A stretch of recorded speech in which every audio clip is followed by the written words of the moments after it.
नमस्कार friends, Malik mathematical academy में आपका स्वागत है। फ्रेंड्स, फटाफट से लाइव आ जाइए, हमारे साथ जुड़ जाइए। फिर हम आज के सेशन को स्टार्ट करेंगे। लाइव आने के बाद वीडियो को लाइक और शेयर कर देना भाई। लाइक करने से आपकी प्रेजेंस का पता लगेगा और शेयर करने से जो आपका फ्रेंड सर्कल है वो इस वीडियो का बेनिफिट उठा पाएगा। तो आ जाइए फ्रेंड्स, फटाफट से लाइव। फिर हम आज के सेशन को स्टार्ट करते हैं। आज मैं आपके लिए क्या लेकर आया हूं उसके बारे में बात कर लेते हैं। फ्रेंड्स, जैसा कि आपकी रिक्वायरमेंट थी कि sir previous year question paper का सॉल्यूशन डाल दीजिए, तो आज हम उसी कड़ी में दिसंबर 2014 में जो मैथमेटिक्स का एग्जाम हुआ था CSIR नेट का, उसमें लीनियर अलजेब्रा के पार्ट सी के कुछ क्वेश्चंस का डिस्कशन करेंगे भाई। एक लेक्चर हमने पहले डिस्कस कर लिया था। आज इसी सीरीज में दूसरा लेक्चर और डिस्कस करेंगे भाई। स्टार्ट करने से पहले मैं मेरे बारे में छोटा सा इंट्रोडक्शन दे देता हूं भाई, फिर हम आप अपनी क्लास को स्टार्ट करेंगे। फ्रेंड्स, मेरा नाम अमित मलिक है और जो आप मेरी क्लास देख रहे हो वो मलिक मैथमेटिकल एकेडमी के ऑफिशियल यूट्यूब चैनल पर आप मेरी क्लास देख रहे हो। फ्रेंड्स, मुझे 3 साल का टीचिंग एक्सपीरियंस है इन हायर मैथमेटिक्स और यहाँ मैं आपकी हेल्प करता हूँ मैथमेटिक्स को सीखने में और कंसेप्ट बिल्डअप करने में। तो ये मेरे बारे में छोटा सा इंट्रोडक्शन हो गया भाई। अब आगे बढ़ते हैं और बात कर लेते हैं आज के फर्स्ट क्वेश्चन पर। ये है भाई आज का फर्स्ट क्वेश्चन। ए मेरे पास 4x7 ऑर्डर की रियल मैट्रिक्स दी गई है। बी मेरे पास 7x4 ऑर्डर की रियल मैट्रिक्स है such that A B equal to I4 आ रहा है। मतलब अगर मैं ए इंटू बी कर रहा हूं तो वो आइडेंटिटी 4x4 ऑर्डर की आइडेंटिटी मैट्रिक्स के बराबर आ रही है भाई। अब मेरे से ये पूछ रहा है कि इनमें से कौन सा ऑप्शन करेक्ट होगा। Rank of A, rank of B, nullity of B और B into A equal to I7 क्या आ सकता है या नहीं आ सकता है, इसके बारे में हमने बात करनी है भाई। तो एक बात ध्यान से सुन लीजिए भाई। अगर मेरे पास ए का रैंक ऑफ ए अगर m के बराबर है, रैंक ऑफ बी n के बराबर है और इनकी जो मल्टीप्लीकेशन है वो अगर कंपेटिबल है, तो rank of A into B या फिर rank of B into A वो ऑलवेज मेरे पास लेस देन इक्वल टू होता है minimum of rank of A comma rank of B से।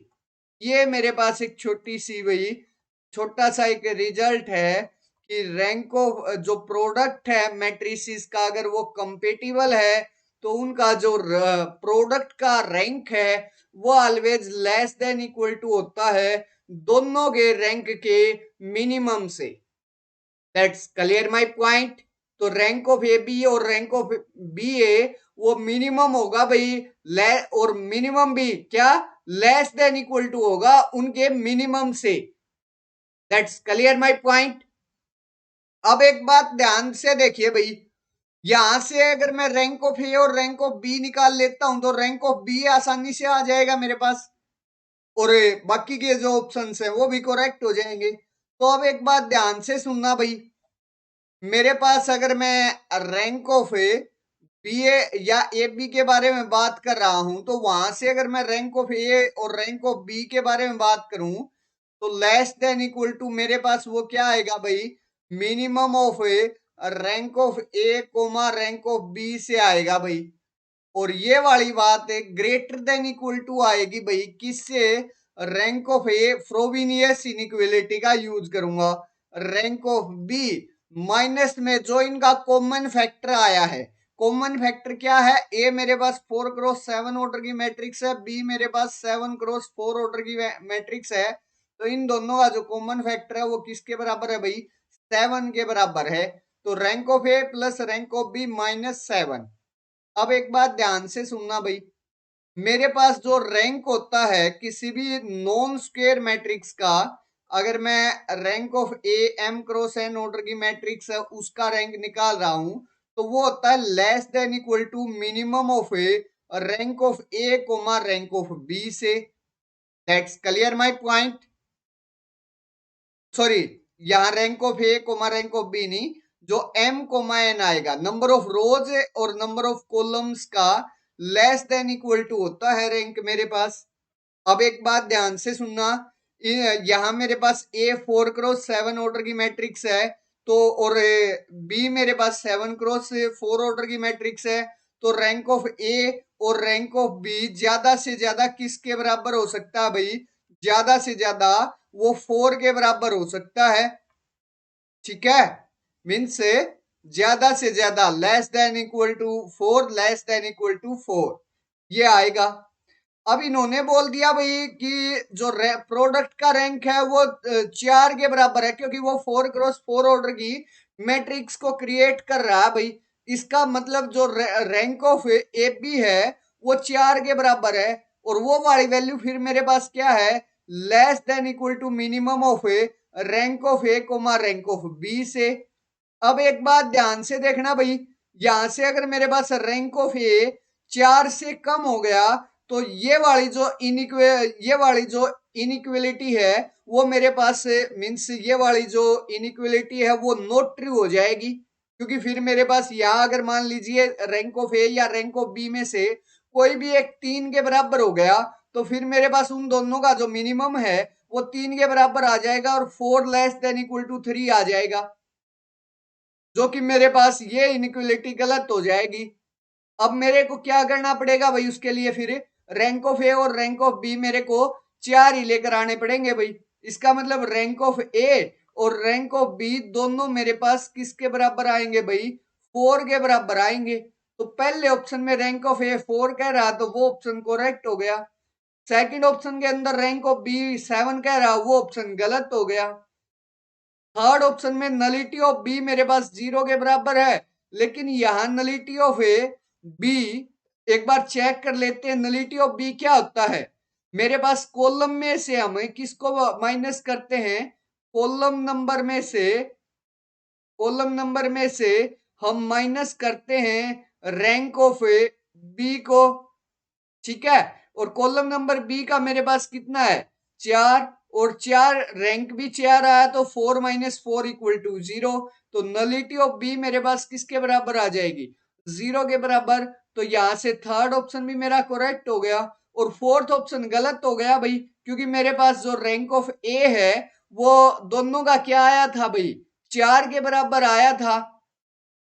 रैंक ऑफ ए और रैंक ऑफ बी मेरे पास 4 के बराबर आया था, और रैंक ऑफ ए बी कर लूं या फिर मैं बी ए कर लूं, वो मेरे पास ऑलवेज क्या रहेगा? फिर लेस देन इक्वल टू 4 रहेगा। और I7 का क्या मतलब है? 7x7 ऑर्डर की आइडेंटिटी मैट्रिक्स जिसका रैंक 7 होता है, तो मेरे पास वो कभी भी नहीं आ सकता भाई, कभी भी नहीं आ सकता। तो मेरे पास जो फोर्थ ऑप्शन है वो गलत हो गया। तो इस क्वेश्चन के जो आंसर है भाई, वो दो ही आंसर करेक्ट आए, मल्टीपल चॉइस क्वेश्चन था। एंड पार्ट सी का क्वेश्चन चले हुए हैं भाई ये। तो इसके दो ऑप्शन कौन कौन से करेक्ट आए हैं भाई? एक तो आया है फर्स्ट और एक आया है थर्ड। क्लियर है? डाउट लगे तो आप लोग मेरे कमेंट सेक्शन में पूछ लीजिएगा भाई। आगे बढ़ेंगे, क्वेश्चन नंबर नेक्स्ट पर बात करेंगे भाई। For arbitrary subspaces u v and w of a finite dimensional vector space, which of the following hold? u intersection v plus w subset of a u intersection v plus u intersection w. u intersection v plus w is superset of a u intersection w plus a u intersection w. u intersection v plus w is subset of a u plus w intersection v plus w. U intersection v plus w is superset of u plus w intersection v plus w. मेरे पास u v w एक finite dimensional vector space के सब spaces दे रखे हैं, और उनके intersection पर और एडिशन के बीच में रिलेशन क्या होता है वो हमसे पूछा गया है भाई। तो एक बार हम बात देखते हैं भाई, एक बार डिफाइन कर लेते हैं। एक्चुअली में u v w कुछ भी हो भाई, कुछ चीजें हैं। अगर मैं यहां से सबसे पहले अगर फर्स्ट के बारे में बात करूं, u intersection v plus w के बारे में अगर हम बात करें सबसे पहले, ये कुछ मीन्स डायरेक्ट आइडेंटिटीज हैं भाई, जिनको हम सोल आउट कर सकते हैं। देखना भाई, एक बात, इन चीजों को सोल आउट करने से पहले कुछ चीजों का आपको ध्यान रखना चाहिए भाई। सबसे पहले अगर मैं कोई भी सबस्पेस है, अगर मान लेता हूं यू है, वो मेरे पास सबसेट होता है ऑलवेज किसका भाई, यू प्लस वी। मतलब दो सबस्पेसिस के सम के अंदर ये लाई करता है। सेकंड थिंग, अगर अब मैं बात करूं इंटरसेक्शन की, तो भाई जो दो सबस्पेसिस हैं उसका जो इंटरसेक्शन है वो मेरे पास इसके अंदर भी लाई करेगा और इसके अंदर भी लाई करेगा। मतलब ये कंटेन करेगा यू को, और यू के अंदर कंटेन होगा। साथ के साथ ये जो इंटरसेक्शन है वो कंटेन होगा भाई वी के अंदर भी। सम में क्या होता है, यू को कंटेन होगा यू प्लस वी में, सेम वी कंटेन होगा यू प्लस वी के अंदर। ये दो चीजें अगर आपको पता चल गई तो आप इनको आसानी से सोल्व आउट कर सकते हो भाई। कैसे, देखिए भाई, अगर मैं फर्स्ट के बारे में बात करूं, सबसे पहले मैं v प्लस डब्ल्यू लेता हूं। अच्छा, v प्लस डब्ल्यू के अंदर कंटेन होता है भाई मेरे पास, क्या कंटेन होता है, या मैं इसको सुपरसेट बोल देता हूं।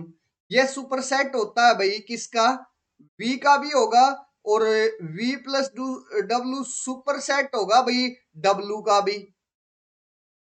क्लियर है। अब एक बात ध्यान से देखना भाई, दोनों साइड अगर मैं u से इंटरसेक्शन इनकी करवा दूं, इधर भी u से इंटरसेक्शन करवा दी, u से इंटरसेक्शन करवा दी भाई, तो यहां भी मेरे पास इंटरसेक्शन एज इट इज रह जाएगी, क्योंकि मैंने तो दोनों साइड इंटरसेक्शन की है। तो यहां भी मेरे पास क्या रह गया, u इंटरसेक्शन v, ये इसके अंदर कंटेन हो गया। इधर भी, यहां भी अगर मैं u इंटरसेक्शन है v प्लस डब्ल्यू कर देता हूं, तो वो w इंटरसेक्शन है, सॉरी u इंटरसेक्शन w यहां आ जाएगा भाई मेरे पास। क्लियर है। अब अगर मैं दोनों को ऐड कर दूं, इधर तो u intersection v plus W plus u intersection v plus W, और ये मेरे पास एक क्या है, सब स्पेस है। तो इस साइड तो एज इट इज रह जाएगा मेरे पास u intersection v plus W as it is, और वो सुपर सेट बन गया फिर किसका, u intersection v plus u intersection w का, क्योंकि सम किया ना हमने। ये फर्स्ट ये इक्वेशन स्टार आ गई, ये डबल स्टार आ गई, दोनों का सम कर दिया, तो मेरे पास ये सिचुएशन बनकर आई है भाई। सुपर सेट बनकर आया u intersection v plus W, सब सेट तो नहीं आया। मतलब फर्स्ट ऑप्शन मेरा गलत हो गया, सेकंड ऑप्शन मेरे पास करेक्ट हो गया। सेम तरीके से अब किसको करेंगे भाई, तो सेम तरीके से u intersection v plus W वाले को सोल्व आउट कर लेते हैं भाई। उसके लिए मेरे को क्या चाहिएगा भाई, जो u इंटरसेक्शन w है, ये वाली जो सेकंड जो रिजल्ट मैंने राइट करवाए हैं उनका यूज करना पड़ेगा भाई। u इंटरसेक्शन v मेरे पास सबसेट होगा u का, u इंटरसेक्शन v मेरे पास सबसेट होगा v का। अब दोनों साइड में w को ऐड कर देता हूं, यहां प्लस w करूंगा तो इस साइड भी मेरे पास प्लस w रह जाएगा, और इनइक्वलिटी पर मेरे पास कोई भी फर्क नहीं पड़ा भाई, प्लस w। सेम वे से यहां भी मैं प्लस w कर देता हूं, यहां भी मेरे पास v प्लस w आ जाएगा। अब दोनों को फिर से हम क्या कर देते हैं, अच्छा एक बात देखना भाई, ये वाला जो वेक्टर स्पेस है वो इसके अंदर गया है, ये वाला भी इसके अंदर गया है, तो इन दोनों की जो इंटरसेक्शन है उसके अंदर भी तो गया भाई। तो यहां से मेरे पास है u intersection v plus W किसके अंदर चला जाएगा भाई, सबसेट हो जाएगा u plus W intersection v plus W, ये हो जाएगा भाई। दोनों के अंदर गया था तो भाई उनके कॉमन पार्ट में भी जाएगा, उनके इंटरसेक्शन के अंदर भी जाएगा भाई। That's clear. तो इसका मतलब मेरे पास यहां से स्टार और डबल स्टार से फिर से मेरे पास क्या आ गया, ये सबसेट आ गया भाई। अब ये सुपर सेट तो नहीं है, इसका मतलब ये सबसेट है, तो थर्ड ऑप्शन मेरा करेक्ट है, फोर्थ ऑप्शन मेरा गलत, क्योंकि वो सुपरसेट कह रहा है इसको। That's clear. तो इस तरीके से ये जस्ट डायरेक्ट आइडेंटिटी है और कुछ भी नहीं है भाई, डायरेक्ट इनका यही प्रूफ है भाई। अगर डाउट लगे तो आप लोग मेरे से, बस इसके अंदर क्या किया गया है, जो इंटरसेक्शन है और जो एडिशन है सब स्पेसिस का, उसकी ये दो रिजल्ट यूज किए हैं भाई, ठीक है, और कुछ भी नहीं है भाई इसके अंदर। और इसका जो आंसर आया वो second and third option correct आया भाई। डाउट लगे तो आप लोग मेरे कमेंट सेक्शन के अंदर पूछ सकते हो भाई, अदरवाइज आगे बढ़ेंगे और क्वेश्चन नंबर नेक्स्ट पर बात करेंगे भाई। अच्छा क्वेश्चन है भाई, M N K, let M N K denote करता है भाई किसको, space of all n cross n matrices को with entries in a field के, जिसकी जो एंट्रीज हैं वो फील्ड के से आ रही हैं भाई। Fix a non singular matrix A equal to A I J belonging to M N K. मेरे पास एम एन के से कोई भी एक fix matrix, non singular fix matrix ले ली भाई, और उसके रिगार्डिंग हमने क्या कंसीडर कर लिया भाई, एक लीनियर मैप बना लिया T from M N K to M N K, और उसका जो डिफाइनिंग फार्मूला है वो T of X equal to A X करके डिफाइनिंग फार्मूला कर दिया भाई। देन उसके ट्रेस ऑफ टी के बारे में बात कर रहा है, मतलब जो ये लीनियर ट्रांसफॉर्मेशन है इस तरीके से डिफाइन हमने की है, उसकी भाई ट्रेस रैंक के बारे में हमसे पूछ रहा है भाई। तो एक बात ध्यान से सुनिए भाई, वैसे तो इसके दो छोटे छोटे रिजल्ट हैं, अगर मैं वो राइट करवा देता हूं तो इस क्वेश्चन के अंदर कुछ भी नहीं है, जस्ट 1 मिनट का ये क्वेश्चन बनेगा भाई। लेकिन उससे पहले एक काम है, एक बात ध्यान से सुनिए भाई, अगर मेरे पास यहां जो टी आएगी ना उसका ऑर्डर क्या होगा, उसके बारे में सबसे पहले मैं बात कर लेता हूं भाई। क्योंकि कोई भी फाइनाइट डायमेंशनल की लीनियर ट्रांसफॉर्मेशन है या लीनियर मैप है, वो मेरे पास से एक मैट्रिक्स को फॉर्म करती है भाई, क्योंकि उससे उसके डिफाइनिंग फार्मूले से हम मैट्रिक्स को आसानी से बना सकते हैं। एक लीनियर ट्रांसफॉर्मेशन फाइनाइट डायमेंशन की ऑलवेज मेरे पास एक मैट्रिक्स बनाती है, और जो मैट्रिक्स है वो ऑलवेज अपने आप में एक लीनियर ट्रांसफॉर्मेशन होती है भाई। That's clear my point. तो सबसे पहले तो मैं टी का ऑर्डर जानना चाहूंगा भाई। देखना एम एन के किसको डिनोट कर रहा है भाई, उसके अंदर सारी की सारी एन क्रॉस एन ऑर्डर की मैट्रिसेस है, और एन क्रॉस के एन क्रॉस एन ऑर्डर की सारी मैट्रिसेस का जो हमारे पास सब स्पेस बनता है, सॉरी जो वेक्टर स्पेस बनता है, उसका जो डायमेंशन है वो किसके बराबर होता है भाई, वो एन स्क्वेयर के बराबर होता है। और यहाँ एम एन के से एम एन के पर मेरे पास मैट्रिसेस, सॉरी लीनियर मैप चली हुई है भाई। तो इस लीनियर मैप का जो ऑर्डर आएगा वो किसके बराबर आ जाएगा भाई, N square cross N square के बराबर आएगा। ये मेरे पास इस लीनियर मैप का क्या आएगा भाई, ऑर्डर आ जाएगा, मतलब इससे जो मैट्रिक्स बनेगी उसका ऑर्डर क्या होगा, N square cross N square के बराबर होगा भाई। क्लियर है। अच्छा आप लोग चाहो तो आसानी से निकाल सकते हो भाई। मेरे पास अगर मैं बात करूं, कोई भी यहाँ एन, एन की जगह हम 2 क्रॉस 2 ले लेते हैं भाई। एन की जगह क्या ले, एक बार मैं राइट निकाल कर दिखा देता हूं, M2K पर मैं काम कर लेता हूं ताकि आप लोगों को क्लियर हो जाए भाई। इस पर काम करेंगे भाई। अगर मैं यहां से आप लोगों को बताऊं, अगर हम यहां से क्या करते हैं भाई, कोई भी T of X equal to A X, इस पर अगर मैं मैपिंग निकालूं, ठीक है, एक्स मेरे पास, अगर सबसे पहले हमें यहां इसकी मीन्स क्या बनाएंगे भाई, लीनियर ट्रांसफॉर्मेशन राइट करेंगे या लीनियर ट्रांसफॉर्मेशन से मैट्रिक्स फॉर्म करेंगे, क्योंकि मैट्रिक्स की तो ट्रेस और रैंक और नॉन सिंगुलरिटी हम फाइंड आउट करेंगे। तो यहां से सबसे पहले मैट्रिक्स फॉर्म करना पड़ेगा भाई। वो किस तरीके से करेंगे भाई, उसके लिए मेरे पास कोई भी अगर 2 क्रॉस 2 ऑर्डर की मैट्रिसेस का वेक्टर स्पेस है हमारे पास, या स्पेस हमारे पास, उसकी बेसिस का जो सेट होता है वो ये होता है मेरे पास, उसका उसकी डायमेंशन 4 के बराबर होती है, और 4 डायमेंशनल जो वेक्टर स्पेस है उसकी जो बेसिस का सेट होता है, स्टैंडर्ड बेसिस का सेट है, वो ये होता है भाई मेरे पास मैट्रिक्स के अंदर 2x2 ऑर्डर की मैट्रिसेस में का जो वेक्टर स्पेस फॉर्म होगा उसका बेसिस का सेट जो है स्टैंडर्ड बेसिस का ये होता है मेरे पास। ठीक है, अब यहां इन बेसिस पर काम चलेगा भाई। एक्स को मैं सबसे पहले एक्स को मैं ये लेकर आऊंगा, उसके बाद एक्स को मैं ये पुट करूंगा, उसके बाद मेरे पास ये एक्स आएगा, उसके बाद ये एक्स आएगा, और वहां से हमें टी की इमेज निकालेंगे। निकाल लेते हैं एक बार। अगर मैं बात करूं ए को क्या ले लेता हूं भाई, मैं कोई भी मैं fixed matrix A B C D ये ले लेता हूं, और टी ऑफ 1000 अगर मैं करूंगा तो मेरे पास A B C D into में क्या आएगा 1000।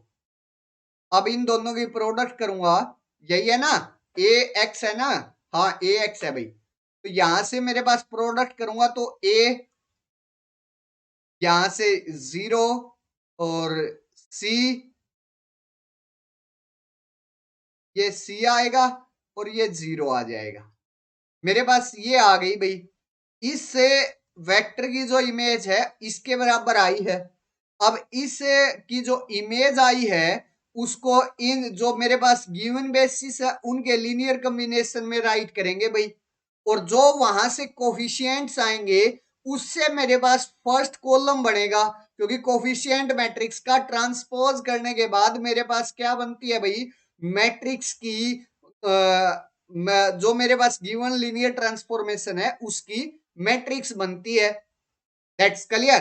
तो यहां से क्या करूंगा भाई, मैं इसका यहां से इसको पहले इनके लीनियर कॉम्बिनेशन में राइट करूंगा, तो मेरे पास A100 प्लस यहां इसका बी का जो मीन्स यहां 0 कोफिशियंट है, 0 इंटू 0100 प्लस यहां मेरे पास सी कोफिशियंट है तो इसके आगे सी, और इंटू में 0010 और प्लस 0 इंटू 0001, ये आ गया भाई मेरे पास टी ऑफ 100। मेरे पास उसकी इमेज ये आई थी, अब उसको लीनियर कॉम्बिनेशन में राइट कर दिया। अब लीनियर कॉम्बिनेशन में राइट करने के बाद जो कोफिशिएंट मैट्रिक्स बनेगी उसको मैं फर्स्ट कॉलम के अंदर राइट कर देता हूं भाई।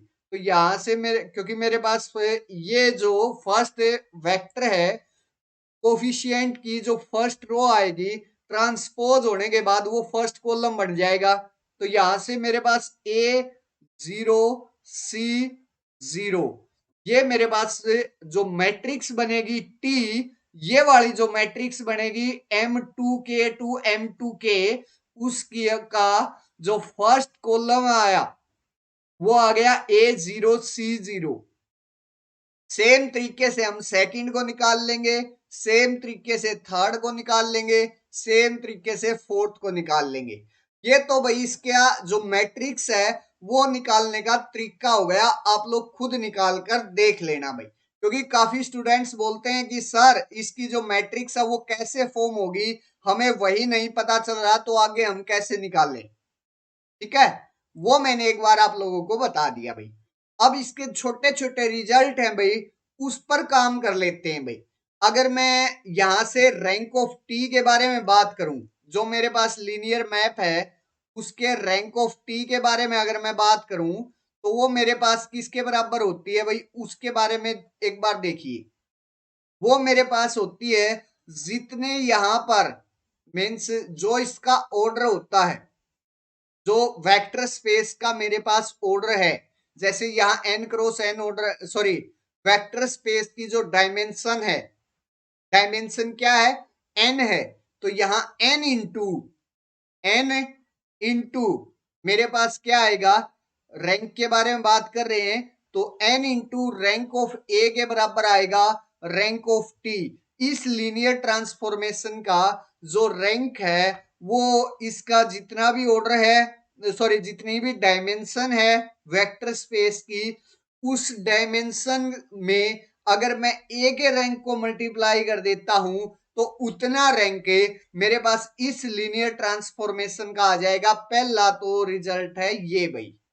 दूसरा रिजल्ट मेरे पास क्या है भाई, rank of sorry nullity of T अगर मैं निकाल रहा हूं तो नलिटी ऑफ टी मेरे पास क्या आएगा, N into nullity of A के बराबर आएगा। वहीं अगर मैं ट्रेस की बात करूं तो trace of A, sorry trace of T अगर मैं बात करूं तो वो आएगा मेरे पास N into trace of A के बराबर। जस्ट ये तीन रिजल्ट हैं जो कि इसमें यूज हो रहे हैं भाई। इसी के आधार पर हम आसानी से इसका आंसर कर सकते हैं। जैसे ए मेरे पास कोई भी नॉन सिंगुलर मैट्रिक्स है तो ए का जो रैंक है, रैंक ऑफ ए एन के बराबर है, तो यहां से रैंक ऑफ टी मेरे पास क्या हो जाएगा, एन इंटू एन, मतलब एन स्क्वेयर के बराबर हो जाएगा भाई। यहां मेरे पास नलिटी ऑफ टी के बारे में अगर पूछा गया है तो नलिटी ऑफ टी मेरे पास क्या होगी, N into nullity of A. Nullity of A non singular matrix है तो उसकी जो नलिटी है वो जीरो के बराबर होगी, तो N into zero equal to zero के बराबर आ जाएगी। वहीं अगर मैं ट्रेस के बारे में बात करूं तो ट्रेस ऑफ टी मेरे पास किसके बराबर होगी, N into trace of A के बराबर होगी। और ट्रेस ऑफ ए मेरे पास क्या होती है, ए की डायगोनल एंट्रीज का सम। That's clear. अब आसानी से आप लोग देख सकते हो भाई इसका क्या आंसर आएगा। फर्स्ट ऑप्शन के अंदर क्या है, ट्रेस ऑफ टी पूछा गया है तो एन इंटू ट्रेस ऑफ ए आएगा। ट्रेस ऑफ ए मेरे पास इसके बराबर तो होता नहीं, ये तो मेरे पास है ए की सारी एंट्रीज का सम आ गया। बट मेरे पास तो ट्रेस ऑफ टी किसके बराबर आया है, N into trace of T के, ट्रेस ऑफ ए के बराबर आया है। इसका मतलब ये वाला जो ऑप्शन है वो तो गलत है और ये वाला जो ऑप्शन है वो करेक्ट है, क्योंकि उसके अंदर एन इंटू ट्रेस ऑफ ए किया गया, इसके अंदर ए की सारी एंट्रीज का सम दे दिया। लेकिन ट्रेस ऑफ टी क्या है, N into trace of A. That's clear. अच्छा, थर्ड ऑप्शन में रैंक ऑफ टी मेरे पास क्या आ गया, एन स्क्वेयर। यही मेरे पास आया rank of T N square, क्योंकि मेरे पास एक एन में ये वाला जो वेक्टर स्पेस की डायमेंशन थी वो मल्टीप्लाई होगा, और यहाँ ए का मेरे पास नॉन सिंगुलर मैट्रिक्स दी गई है तो उसका वो एक एन है, वहां से आ गया रैंक। तो रैंक ऑफ टी मेरे पास क्या आ गया, N into rank of A. Rank of A N के बराबर है तो N into N, N square हो गया। तो मेरे पास यहाँ से थर्ड ऑप्शन भी करेक्ट हो गया। सेम वे से अच्छा, मेरे पास रैंक टी का क्या आ गया, एन के बराबर, एन स्क्वेयर के बराबर आ गया। और जो टी है उसकी जो डोम मेरे पास से जो डोमेन है उसका उसका जो डोमेन की जो डायमेंशन है वो भी एन स्क्वेयर के बराबर है। तो इसका मतलब मेरे पास वहां से टी क्या हो जाएगी, नॉन सिंगुलर हो जाएगी, क्योंकि मेरे पास डोमेन के डायमेंशन के बराबर है उस मैट्रिक्स का, उस लीनियर ट्रांसफॉर्मेशन का रैंक आ गया, जिसकी वजह से वो क्या हो गई भाई, नॉन सिंगुलर हो गई। तो यहां से फोर्थ ऑप्शन भी मेरा करेक्ट हो गया। क्लियर है। तो इस क्वेश्चन के जो आंसर है, वैसे तो अगर रिजल्ट से जाएं तो बिल्कुल आसान है भाई, इस तरीके से हम आसानी से निकाल सकते हैं भाई, कोई दिक्कत वाली बात इसके अंदर है नहीं है। अगर आप लोग इस मैट्रिक्स को डिफाइन करना चाहते हैं तो डिफाइनिंग फार्मूला मैंने बता दिया कि किस तरीके से मैंने 2x2 ऑर्डर का यहाँ n को 2x2 ऑर्डर के का जो वेक्टर स्पेस है वो लेकर मैट्रिक्स, ऑल मैट्रिसेस की कलेक्शन लेकर वो मैंने यहाँ इस तरीके से हम इसको डिफाइन कर सकते हैं। दोनों तरीके मैंने आप लोगों को बता दिए। यहाँ डिफाइन करके आगे फर्दर आप काम करना चाहो तो वहां से भी कर सकते हो, और यहाँ से डायरेक्ट रिजल्ट से जाओ तो भी कर सकते हो। और दोनों से जो आंसर आएंगे वो आएंगे भाई first, third and fourth option. अगर डाउट लगे तो आप लोग मेरे कमेंट सेक्शन में पूछ सकते हो भाई। अदरवाइज आगे बढ़ेंगे और क्वेश्चन नंबर नेक्स्ट पर बात करेंगे भाई। Which of the following are eigen values of the matrix. इस मैट्रिक्स की मेरे पास आइगन वैल्यूज के बारे में हमें पता करना भाई क्या आएगा। सबसे पहले और कुछ मत देखिए भाई, एक बात ध्यान से देखिए भाई, यहां से मेरे पास क्या है 001, मतलब फोर्थ फोर्थ एंट्री 1 है। इधर भी मेरे पास फोर्थ एंट्री 1 है, इधर भी मेरे पास फिफ्थ एंट्री 1 है, यहां भी फिफ्थ एंट्री 1 है, इधर भी मेरे पास फिफ्थ सिक्स्थ एंट्री 1 है, इधर भी सिक्स्थ एंट्री 1 है। तो सबसे पहले तो ये जो बाकी मेरे पास सारी की सारी जीरो है। तो सबसे पहले तो ये जो मैट्रिक्स है वो मेरे पास रियल सिमेट्रिक मैट्रिक्स है, और जो रियल सिमेट्रिक मैट्रिक्स होती है उसकी जो आइगन वैल्यूज है वो रियल आती है। इसकी जो आइगन वैल्यूज होंगी वो मेरे पास क्या आएंगी भाई, वो रियल आएंगी। कैसी आएंगी, रियल आएंगी। तो यहां से थर्ड और फोर्थ ऑप्शन एलिमिनेट हुए। अब एक बात और देखना भाई, अगर मैं इस मैट्रिक्स का क्या कर देता हूं, अगर मैं इस मैट्रिक्स का स्क्वायर करता हूं, आप लोग करके देख लेना भाई, यहां से 0 0 0 1 0 0, क्या आएगा 0 0 0। मैं फर्स्ट एलिमेंट का ही एक बार करके आप लोगों को शो कर देता हूं भाई। अगर मैं इसमें फर्स्ट एलिमेंट निकालू मल्टीप्लीकेशन का, तो यहां से 0 × 0 plus 0 × 0 plus 0 × 0 plus 1 × 1 plus 0 × 0 plus 0 × 0 मेरे पास किसके बराबर आ गया, 1 के बराबर आ गया। बाकी आप लोग एक बार और प्रोडक्ट करके देख लेना भाई। जब मैं ये वाला एंट्री निकालूंगा तो फर्स्ट रो की मल्टीप्लीकेशन सेकंड कॉलम के साथ होगी। सेकंड कॉलम में मेरे पास 1 कहाँ है, फिफ्थ नंबर पर। यहां 1 कहाँ है, फोर्थ नंबर पर। तो मेरे पास वहां एक दूसरे के जीरो के साथ मल्टीप्लाई होकर दोनों 1 0 बन जाएंगे, मतलब ये मेरे पास 0 के बराबर आएगी ये एंट्री। सेम तरीके से ये वाली सारी बाकी पूरी की पूरी रो के अंदर 0 एंट्रीज आ जाएंगी। वहीं मेरे पास यहां भी 0 आएगा, यहां 1 आएगा, और बाकी सभी जगह मेरे पास 0 आ जाएगा। आप लोग प्रोडक्ट करके देख लेना भाई। मतलब सीधी सी बात, अगर मैं यहां बोलूं, अगर मैं इस मैट्रिक्स का स्क्वायर करता हूं, और अगर स्क्वायर करता हूं तो ये जो मैट्रिक्स बनेगी वो आइडेंटिटी के बराबर आ जाएगी। अगर इसको मैं ए का नाम दूं तो इस मैट्रिक्स का स्क्वायर करूं तो वो मेरे पास आइडेंटिटी के बराबर आएगी। और ऐसी मैट्रिक्स को हम क्या बोलते हैं, इनवॉल्यूटरी मैट्रिक्स। और मेरे पास नॉन आइडेंटिटी, नॉन मेरे पास अगर माइनस आइडेंटिटी मैट्रिक्स है, ठीक है, या फिर मैं ये बोल दूं जिस भी मैट्रिक्स का यहां से एनिलेटिंग पोलिनोमियल क्या आएगी, A square minus identity equal to null आ गया। और ना तो ये आइडेंटिटी के बराबर है, ना ये मेरे पास नॉन आइडेंटिटी के बराबर है, सॉरी माइनस आइडेंटिटी के बराबर है। ना तो ये मैट्रिक्स आइडेंटिटी के बराबर है, ना ये मैट्रिक्स माइनस आइडेंटिटी के बराबर है। अगर ऐसी मेरे पास मैट्रिक्स होती है जो ना आइडेंटिटी के बराबर हो ना माइनस आइडेंटिटी के, तो उसकी जो mx है वो ए स्क्वेयर माइनस आइडेंटिटी के बराबर आती है। मतलब उसकी जो आइगन वैल्यूज है mx के बारे में अगर हम बात करें तो उसकी आती है एक्स स्क्वेयर माइनस 1 के बराबर। मतलब आइगन वैल्यूज वहां से मेरे पास क्या आती है, उसकी प्लस माइनस 1 आती है। तो यहां से इस मैट्रिक्स की आइगन वैल्यूज फिर क्या हो जाएंगी, प्लस माइनस 1 के बराबर हो जाएंगी। तो यहां से फर्स्ट और सेकंड ऑप्शन मेरे पास करेक्ट हो जाएगा। That's clear my point. आप लोग चाहो तो यहां से भी जा सकते हो, और आप लोग चाहो तो भाई ऑर्थोगोनल मैट्रिक्स से भी जा सकते हो। कहां से, ऑर्थोगोनल मैट्रिक्स से। वहां से भी रियल ऑर्थोगोनल मैट्रिक्स जो है उसकी जो आइगन वैल्यूज है वो प्लस नहीं, एक सेकंड, वहां से मेरे पास रियल भी हो गई, ये ऑर्थोगोनल भी हो गई, सिमेट्रिक भी हो गई। तो वहां से उसकी तीनों ये चीजें मिलाकर वहां से आइगन वैल्यूज क्या की पॉसिबिलिटीज क्या आ जाएगी, प्लस माइनस 1 के बराबर आ जाएगी। लेकिन वहां से पॉसिबिलिटीज आएगी, यहां से एग्जैक्ट आपको आंसर मिलेगा। That's clear.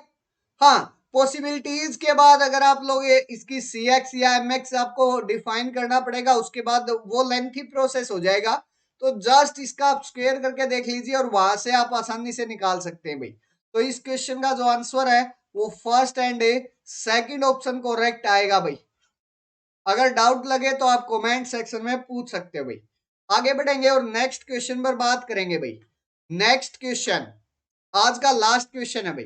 देखना भाई मेरे पास क्या दिया गया है। लेट ए, मेरे पास ये एक मैट्रिक्स दी गई है जहां मेरे पास x square plus Y square की का जो सम है वो 1 के बराबर है भाई। देन वी मस्ट हैव ये चीजें कुछ बोली गई है भाई। Then we must have A power of n equal to cos theta sine theta minus sine theta cos theta, जहां एक्स मेरे पास cos theta power by N, y sine theta by N.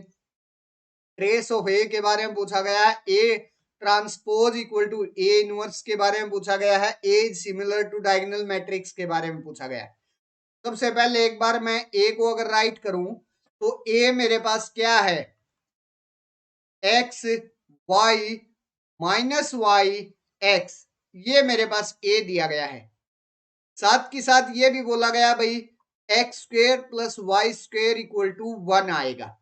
अब एक बात ध्यान से देखना भाई, अगर मैं ऑर्थोगोनल मैट्रिक्स की डेफिनेशन याद करूं इन टर्म्स ऑफ एंट्रीज, वैसे तो मेरे पास उसकी जो डेफिनेशन है ये होती है A into A transpose equal to identity.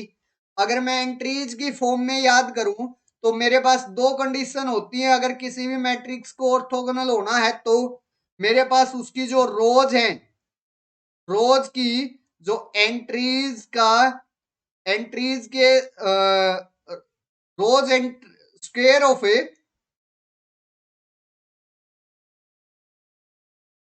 Some of square of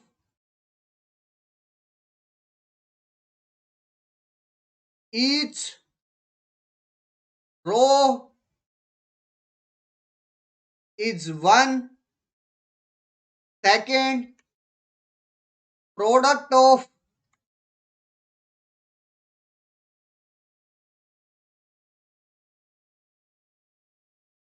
sum of product of sum of a product of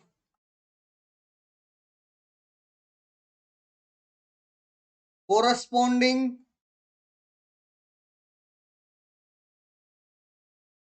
entries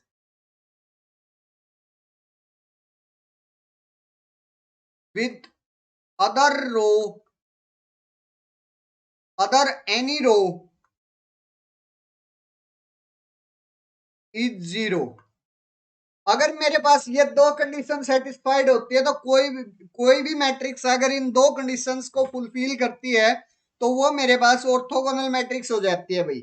एक क्या कि उसकी जो एंट्री, हर रो की एंट्रीज का अगर मैं स्क्वायर करके उनका सम करता हूं तो वो मेरे पास 1 के बराबर आना चाहिए।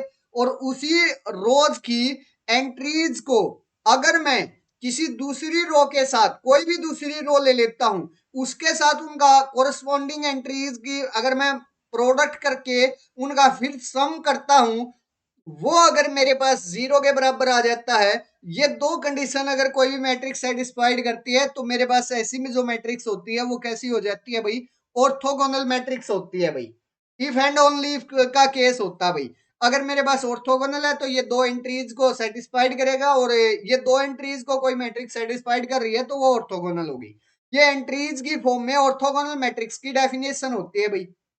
यहां अगर मैं ए को ध्यान से देखूं तो यहां मेरे पास क्या दिया गया है, X square plus Y square equal to 1 है। यहां से अगर मैं कर रहा हूं तो मेरे पास माइनस वाई का स्क्वेयर प्लस एक्स का स्क्वेयर ये आएगा, और माइनस वाई का स्क्वेयर मेरे पास y square plus x square के बराबर हो जाएगा इक्वल टू, और वो मेरे पास 1 के बराबर दे रखा भाई। तो मेरे पास पहली कंडीशन सेटिस्फाइड। दूसरी कंडीशन कर लेते हैं, आपस में इन दोनों का प्रोडक्ट कीजिए भाई कोरस्पॉन्डिंग एंट्रीज का। एक्स की मल्टीप्लीकेशन मेरे पास माइनस वाई के साथ प्लस करके y की मल्टीप्लीकेशन x के साथ, ये मेरे पास माइनस एक्स वाई और प्लस एक्स वाई आ जाएगा। यहां से मेरे पास क्या आ जाएगा, फिर 0 के बराबर आ जाएगा। मेरे पास दोनों कंडीशन सेटिस्फाइड, तो ए मेरे पास क्या है, ऑर्थोगोनल मैट्रिक्स है और कुछ नहीं है भाई। कैसी मैट्रिक्स है, ऑर्थोगोनल मैट्रिक्स है भाई। क्लियर है। अब ऑर्थोगोनल मैट्रिक्स है तो मेरे पास क्या हो गया, अच्छा मेरे पास ऑर्थोगोनल मैट्रिक्स जो होती हैं वो डायगोनलाइजेबल होती हैं ओवर सी पर। तो मैं ये फोर्थ ऑप्शन के अंदर यही कह रहा है, A is similar to diagonal matrix over C. Yes, क्योंकि वो डायगोनलाइजेबल होती है। डायगोनलाइजेबल, हर डायगोनलाइजेबल मैट्रिक्स मेरे पास similar to a diagonal matrix होती है। तो यहाँ से जो फोर्थ ऑप्शन है वो करेक्ट हो गया। अच्छा, ऑर्थोगोनल मैट्रिक्स है तो उसका जो ट्रांसपोज है वो उसके इनवर्स के बराबर होता है भाई। थर्ड ऑप्शन भी करेक्ट हो गया। अच्छा, सेकंड ऑप्शन में बोला गया कि ट्रेस ऑफ ए मेरे पास 0 के बराबर हो जाएगा। ऐसा होना तो पॉसिबल नहीं है भाई, क्योंकि हर ऑर्थोगोनल मैट्रिक्स की जो ट्रेस है वो नॉन जीरो होना जरूरी थोड़ी है। लेकिन हाँ, डिटरमिनेंट नॉन जीरो होता है इसका, ट्रेस नॉन जीरो होने की कोई गारंटी नहीं है। ये लीजिए मेरे पास 0 1 -1 0, ये मेरे पास कैसी मैट्रिक्स है, एक ऑर्थोगोनल मैट्रिक्स है। आप लोग चेक कर लेना, ऑर्थोगोनल मैट्रिक्स है। बट इसकी जो ट्रेस है वो 0 के बराबर है, नॉन जीरो तो नहीं है, क्योंकि ट्रेस क्या होती है, डायगोनल एंट्रीज का सम। तो यहां से मेरे पास ट्रेस नॉन जीरो होने का तो मींस हो भी सकती है ना भी हो भाई, मे और मे नॉट। एग्जैक्टली हम नॉन जीरो नहीं कह सकते, नहीं कह सकते तो सेकंड ऑप्शन गलत। फर्स्ट ऑप्शन पर आइए भाई। फर्स्ट तो जस्ट मेरे पास एक आइडेंटिटी दी गई है मेरे पास। अगर मैं यहां से आप मैथमेटिकल इंडक्शन से इसका प्रूव करना चाहो तो प्रूव कर सकते हो भाई।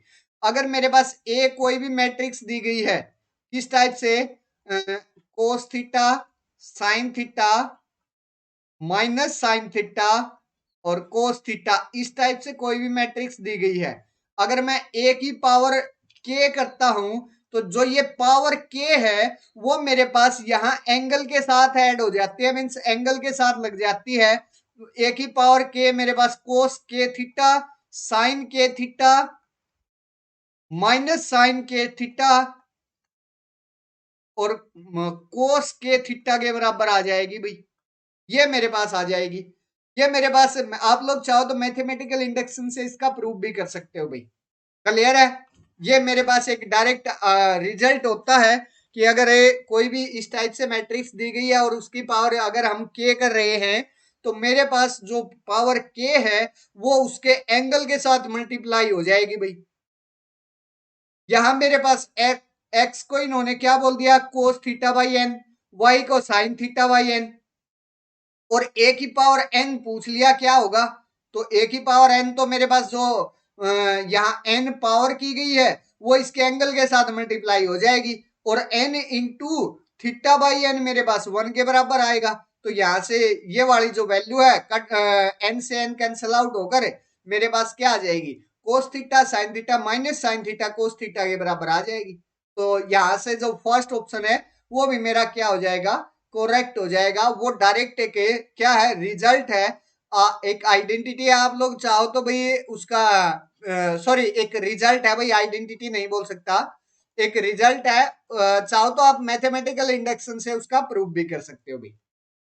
तो यहां से मेरे पास इस क्वेश्चन के first, third and fourth option correct आए हैं भाई। That's clear my point. अगर कोई डाउट है, कोई कंफ्यूजन है तो आप लोग मेरे कमेंट सेक्शन के अंदर पूछ सकते हो भाई। अदरवाइज फिर हम आज के सेशन का एंड करेंगे भाई। आप लोग चाहो तो भाई मुझे टेलीग्राम चैनल पर फॉलो कर सकते हो। ये मेरा टेलीग्राम चैनल है, मलिक मैथमेटिकल एकेडमी के नाम से मेरी सारी क्लासेस की इंफॉर्मेशन यही आती है भाई। आप लोग चाहो तो यहाँ जाकर मुझे फॉलो कर सकते हो भाई। आप लोग चाहो तो व्हाट्सएप ग्रुप के अंदर भी मुझे फॉलो कर सकते हो, डिस्क्रिप्शन बॉक्स में उसका लिंक आप लोगों को मिल जाएगा भाई। वहां जाकर आप लोग मुझे फॉलो कर सकते हो। व्हाट्सएप ग्रुप के अंदर ये बेनिफिट है कि आप अपने जो डाउट्स हैं वो एक दूसरे के साथ शेयर कर सकते हो। तो आप लोग आपको व्हाट्सएप ग्रुप में ये बेनिफिट मिल जाएगा, लेकिन टेलीग्राम ग्रुप में जस्ट आपको जो मेरी क्लासेस है उसी की इंफॉर्मेशन आपको प्रोवाइड की जाएगी भाई। व्हाट्सएप ग्रुप का जो लिंक है वो डिस्क्रिप्शन बॉक्स के अंदर दिया गया है, वहां से आप ज्वाइन कर सकते हो भाई। अगर आपको ये मेरा सेशन अच्छा लगा तो प्लीज वीडियो को लाइक करें, वीडियो को शेयर करें, साथ ही साथ चैनल को भी सब्सक्राइब कर लीजिए और बेल आइकन भी प्रेस कर लीजिए ताकि मेरी जो न्यू कमिंग वीडियो है उसका भी नोटिफिकेशन आप लोगों को मिल सके। तो फ्रेंड्स इस सेशन में बस इतना ही, मिलते हैं नेक्स्ट सेशन में, तब तक के लिए bye bye friends, thank you, take care.